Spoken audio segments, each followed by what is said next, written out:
My father-in-law always said there's something about the outside of a horse that's good for the inside of a person, and I think he was right.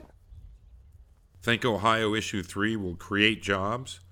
Think again. According to thousands of Ohio horsemen, Issue 3 is a job killer. Standardbred racing goes back to the early 1800s at the Ohio County Fairs, and that great tradition and our 4 commercial tracks are in great jeopardy of not surviving if Issue 3 were to pass.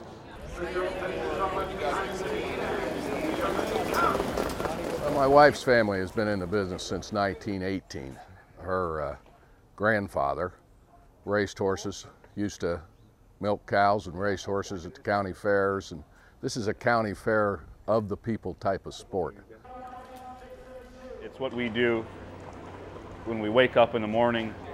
We eat, live, breathe, and sleep this, and this industry just means so much to us, and there's really nothing like being able to go out and have a horse and get in and get your hands dirty, and just really the experience that it provides. When we talk about horse racing, we're talking about veterinarians, farm owners, people that are working at the racetracks, restaurants that are surrounded, hotels, gas stations. It really, people that are directly and indirectly affected by the things in this industry. It's very, very far-reaching. I think that if the politicians and the people understood that a business that had created 12,000 jobs and $1 billion economy was leaving the state, they'd fall all over themselves trying to help that industry stay alive.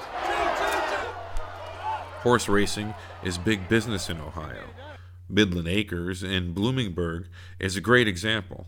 The farm, started by Dr. Donald Mossbarger, is a family tradition, moving into its 3rd generation.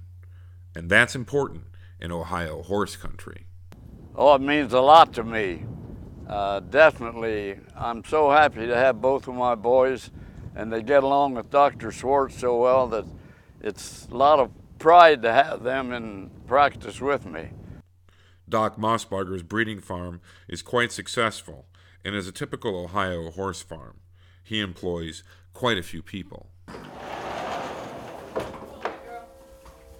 There's 2 secretaries, there's 4 veterinarians, about 15 to 18 employees. Several of them been here 20 years.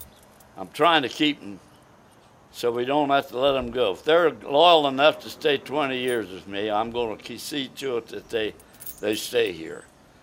To see my grandfather at 85 some years old and he's still going to the farm every day, supporting a business that he started 60 some years ago, it means a lot to me. And that my dad stepped in and helped take over my uncle as well. I mean, he's been employed at Midland Acres from day one out of vet school, and he's done a great job too. So just to see all 3 of them working together and to get this business up and going, and then to see it falling back like that, it's really hard to see that, especially when I'm thinking about stepping into their shoes and trying to keep the business going. Years ago, that was my plan for my son to grow up in this, but it's hard for me to point him in that direction right now, just knowing financially it could be something he just can't make a living at. Johnny has spent 20 years, Jay probably 15 here at the farm. Those are just estimates, and they put their life into it. Me, I'm over the hill, but Dr. Schwartz and Johnny and Jay, they will have to start looking for something else, and it's a problem. I'm mad.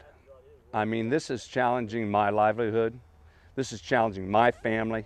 If you knew what Issue 3 was going to do to my family, and was going to do to the people that I know in this business, you'd vote no on Issue 3. In Bloomingburg, Ohio, this is Truth Pack reporting on Ohio Issue 3. Vote no on Issue 3. It's a bad deal for Ohio.